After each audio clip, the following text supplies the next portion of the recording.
Hello and welcome to Unacademy IAS. In the Prelims 2025, there were calculation based MCQs asked. Let's look at certain important formulas that you must know from the subject of Indian economy, and simultaneously, let's solve certain calculation based MCQs associated with these formulas. And here is a challenge for all of you. I want you to pause the video whenever the MCQ appears, solve the question, and at the end of the session, once all the questions are over, I want you to tell me how many of these questions were you able to solve correctly. Do let me know the answer to this in the comments section of the video. Before I start, here is a very important announcement. The Unacademy IAS courses right now are available at lowest ever prices. The discounted price is 16,999, and I've been told that this is available only for the next 48 hours. Those interested in enrolling, do check out the details by clicking on the link provided in the description below.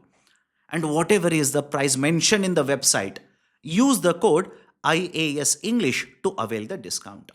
Let's begin, and once the question appears, pause the video, solve it, and then listen to the solution. Question number 1. Consider the following. The revenue receipts are 12 lakh crore rupees. The revenue expenditure is 18 lakh crore rupees. The capital expenditure is 6 lakh crore rupees. Fiscal deficit is 10.5 lakh crore. Then non-debt capital receipts will be how much? Let's start. The fiscal deficit formula is total expenditure minus, within the bracket, the revenue receipts plus non-debt creating capital receipts. Let's start substituting the number. Fiscal deficit is how much? 10.5 lakh crore rupees. Total expenditure is the revenue expenditure plus capital expenditure, that will be 24 lakh crore rupees. The revenue receipts will be 12 lakh crore rupees, plus I need to basically find non-debt creating capital receipt. I'll simply call this as X. 24, right? 10.5, 12 and X. Let's start. Right, so 12 plus X, this is 10.5. Transfer this on this side. So 12 plus X, so 24 minus 10.5. I need X. So X will be the non-debt capital receipts. X will be 24 minus 10.5 minus 12. So 24 minus 12 will be 12. 12 minus 10.5 will be 1.5 lakh crore rupees. So the non-debt creating capital receipts will be 1.5 lakh crore rupees. Right option for question number 1 is option A. Let's move on to the question number 2 now. Consider the following. Tax receipts is equal to 10 lakh crore rupees. Non-tax receipts is 15 lakh crore rupees. Total revenue expenditure is 40 lakh crore rupees. What is the revenue deficit and effective revenue deficit respectively? Let's start with the formula. The revenue deficit formula is revenue expenditure minus revenue receipt. And the effective revenue deficit formula is revenue deficit minus grant for creation of capital asset. And here is a question for all of you. Please tell me the name of the committee which recommended introducing effective revenue deficit. Let's start. Revenue deficit is the revenue expenditure minus revenue receipts. So the revenue receipts will be basically be a sum total of tax receipts as well as non-tax receipts. Tax receipts are 10, non-tax receipts are 15. So revenue receipts are 25 lakh. The total revenue expenditure is 40 lakh rupees. Substitute 40 minus 25 will be 15 lakh crore rupees. Revenue deficit is 15 lakh crore. What about the effective revenue deficit? Effective revenue deficit is RD minus grant for creation of capital asset. Now please look at whether grant for creation of capital asset is mentioned in the question. The answer is no. It is not mentioned. So until and unless you know what is the number, how much is the lakhs of crores of rupees in the form of GCCA, you will not be able to calculate effective revenue deficit. So the answer to this question will be revenue deficit is 15 lakh crore rupees and the effective revenue deficit cannot be determined. So the right option for the question number 2 will be option C. Let's go forward. Question number 3. Let's say for an economy, the revenue receipts are 10 lakh crore rupees. Revenue expenditure is 25 lakh crore rupees. The capital expenditure is 15 lakh crore rupees.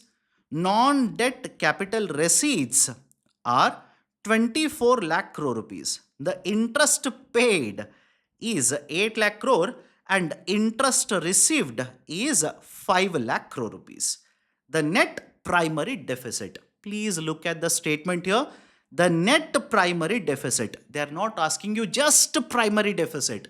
They are asking you net primary deficit. How do I calculate net primary deficit? Is equal to fiscal deficit minus the interest paid by the government plus the interest received by the government. And how do I calculate the fiscal deficit? The data is there right in front of your eyes. Let's do the calculation. So total expenditure will be 40 lakh crore rupees and total receipts will be 24 plus 10, that will be 34 lakh crore rupees. So the fiscal deficit will be 6 lakh crore rupees. So FD 6 lakh crore. How much is the interest paid? Minus 8 lakh crore. And how much is the interest received? Plus 5 lakh crore rupees. So 6 plus 5, 11. 11 minus 8, 3 lakh crore rupees. So the net primary deficit, I repeat, the net primary deficit will be 3 lakh crore rupees. Question number 3, option will be option B. Question number 4 now. Consider the following data for an economy.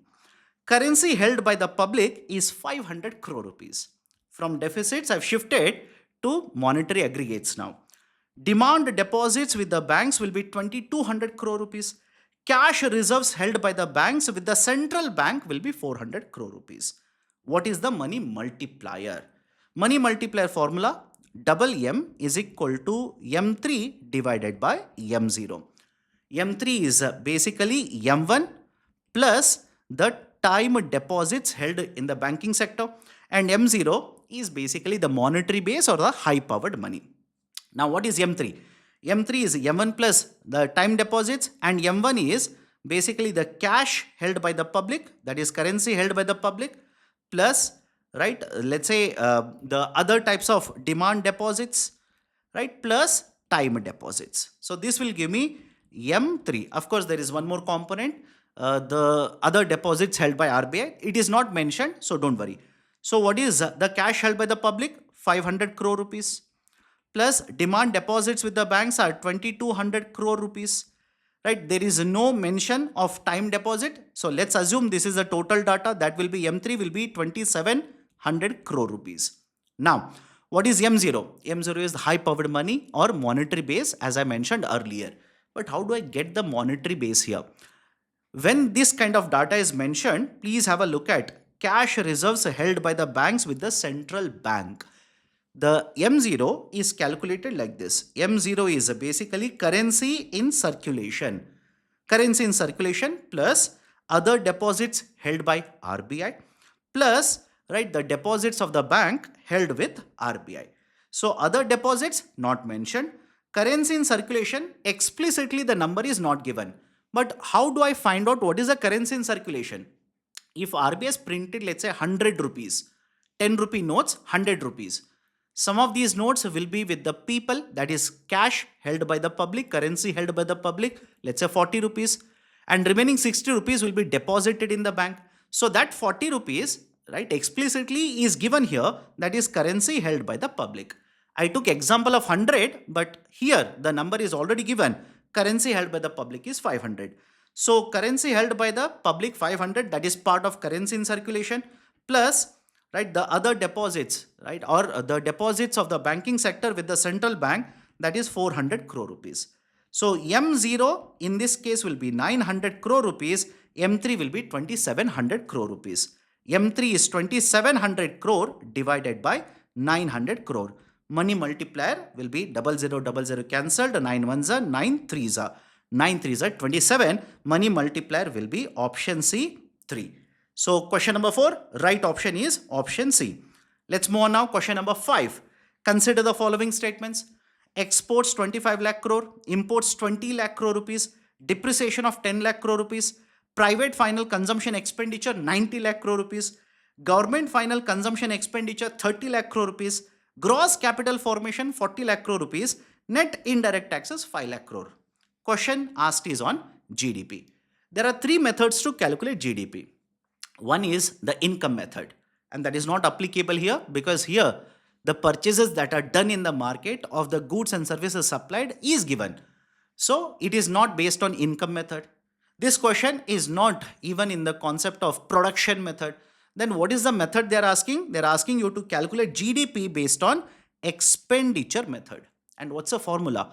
GDP, which is calculated through expenditure method, the formula is C plus I plus G plus within the bracket X minus M.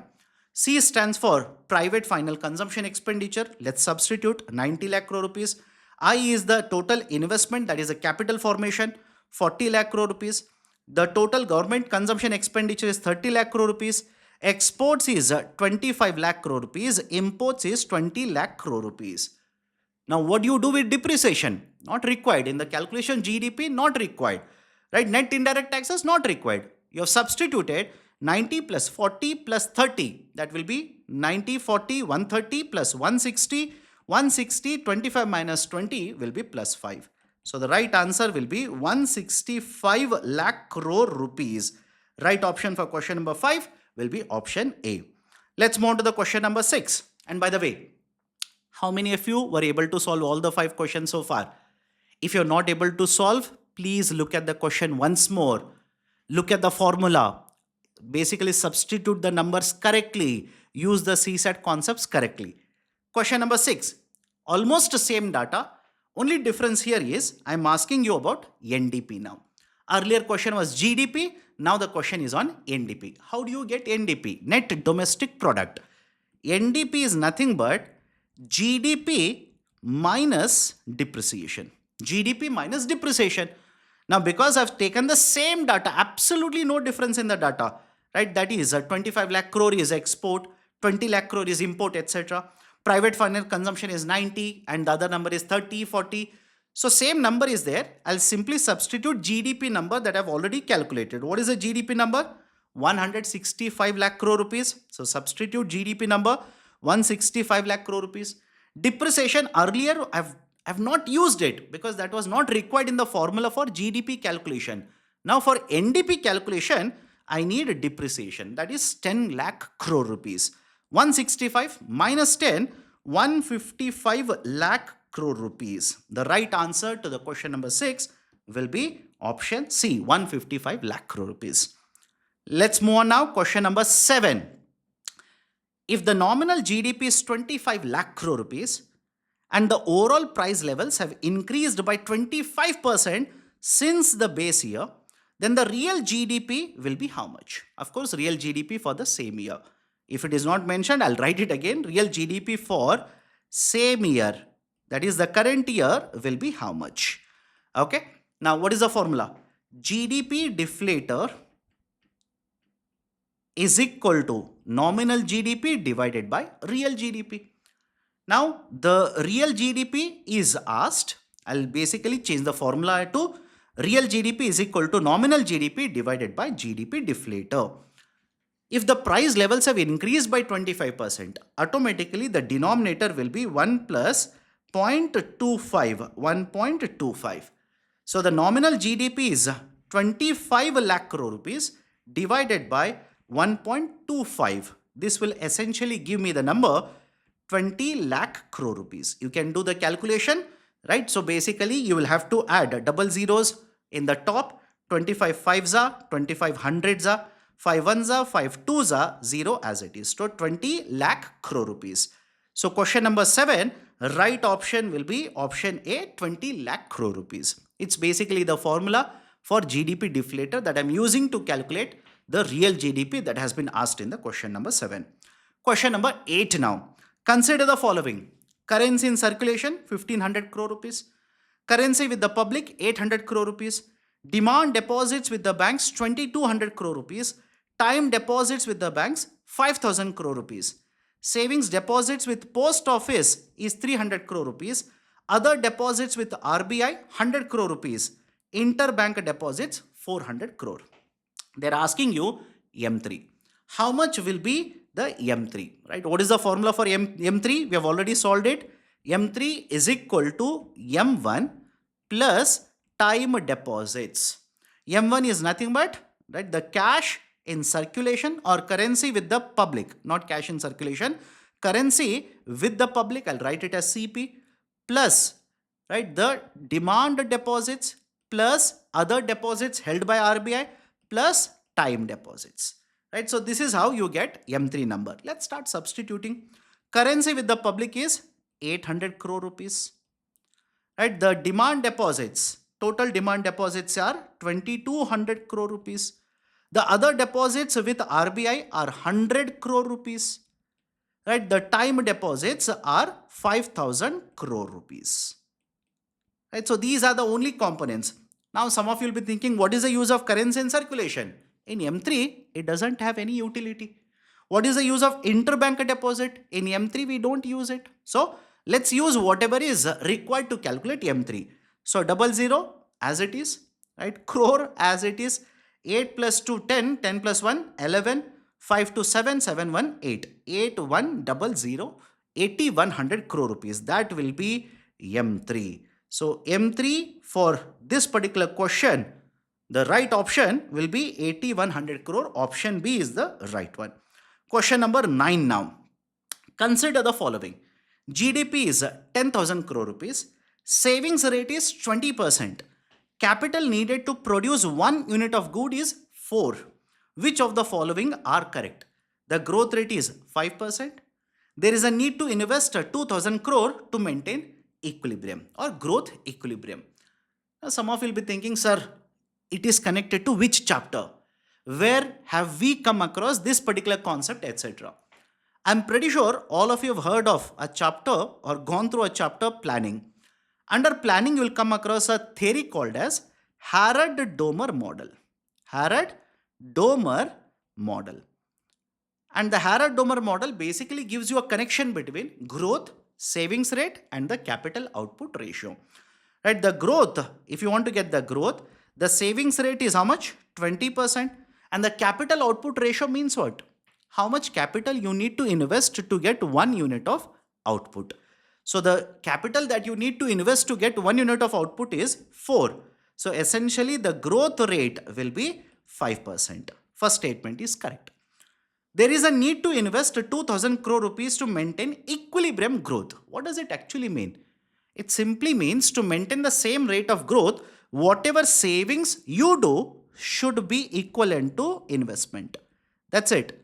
Whatever savings you do should be equivalent to investment. And the formula is, right, the number S into Y. Right? Technical numbers, don't worry, or technical concepts. Right? Just remember, S into Y, right? That is savings rate of 20% into, right, the GDP of 10,000 crore rupees. Right? So 10,000 crore, 20% of that will become how much? 2,000 crore rupees. So in order to maintain the same growth rate, how much investment you will have to keep on doing at the same investment or same savings rate? It is 2,000 crore rupees. So second option, there is a need to invest 2,000 crore to maintain equilibrium growth. Second statement is also true. Right option for question number 9 will be option A. And here comes the final question, the 10th question. Consider the following. Last year's GDP, 10,000 crore rupees. Total tax revenue last year, 1,200 crore rupees.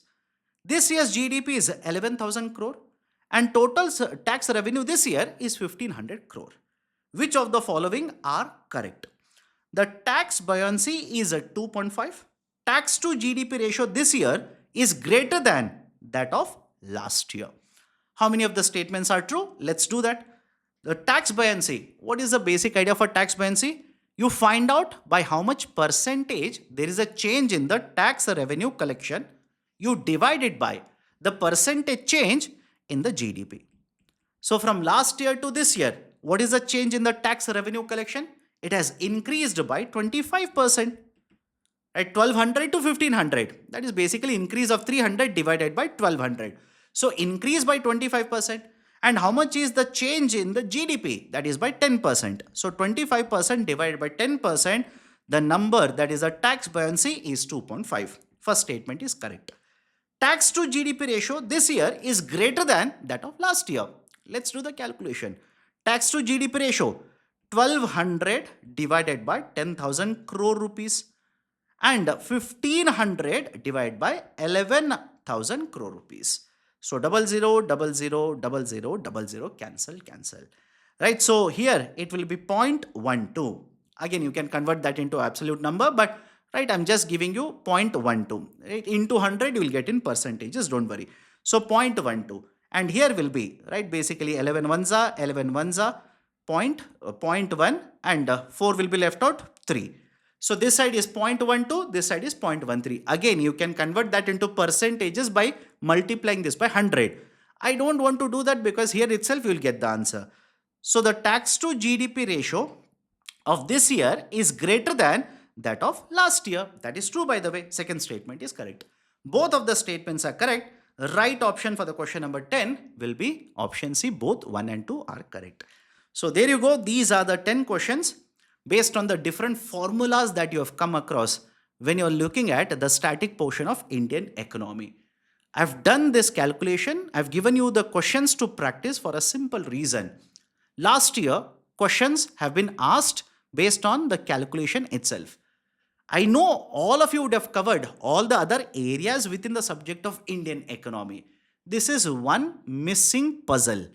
And you never know what UPSC will do. They might simply double down, ask more questions based on the calculation like they asked last year, or they might reduce the number of questions based on calculation this year. Just be ready for whatever questions are asked in the UPSC. Now these are the 10 questions. How many of you were able to solve all the 10? Very good. Do let me know in the comment section. And how many of you were able to solve 9, 8 and others? I want to know what was your experience with these kind of MCQs in the comment section. And before I wind up the discussion, are there any other important areas where calculation questions can be asked, MCQs can be asked? Other important areas are: 1. Balance of payment. Be very careful. Data can be provided. They can ask you current account deficit. They can ask you BOP deficit. They can ask you import cover, etc. And the other area is a Gini coefficient. In the context of poverty, etc., Gini coefficient number can be asked. The real interest rate calculation data can be given, and they can ask you straightforward, right? Straightforward question can be asked. They can ask you the connection between near and rear, etc. So there are other different areas. Please be aware of those particular formulas as well. Questions on these can be asked in the prelims examination. So these are the important areas I wanted to discuss in today's session. How was your experience? Do let me know in the comment section. If you have liked the discussion, do not forget to hit the like button. If you are yet to join the Unacademy IAS YouTube channel, kindly do it right now. Thank you. All the best. Have a great day.